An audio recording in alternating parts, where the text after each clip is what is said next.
รายการตามไปดู เพิ่ จัง น ซั่น ว่า นะ รายการตามไปดูตัวนั้น เออ ก็อย่าว่าสันว่าสิสันส่งนักข่าวไปบ้านข่อยเนี่ย เอามีเรื่องแปลกบ่ มีเรื่องแปลก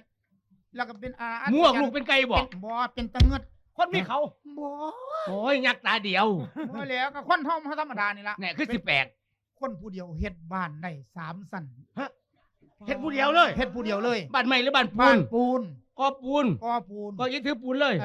ฮะ เฮ็ดผู้เดียว3สั้น 3สั้น จะคู่หา 3คู่หา อ่ะ ปัดโถ3เป็น ผู้ เก่า ใดหิวปูนให้เล่าไอ้ แล้วก็หิวเองนั่นล่ะ ยังว่าเฮ็ด วิ ผู้ ธี เดียว การของเรานั่นใส่เสื้อข้าว เออ ข้าวนะ เออ เอาเล็กขอของเรา เออ ผูก เออ แต่ละขอห่างกันห่างกัน เออ ประมาณ5อัน5คู่ เออ คู่แล้วก็ ผูกเสียเดียวหาคู่ แล้วก็เอา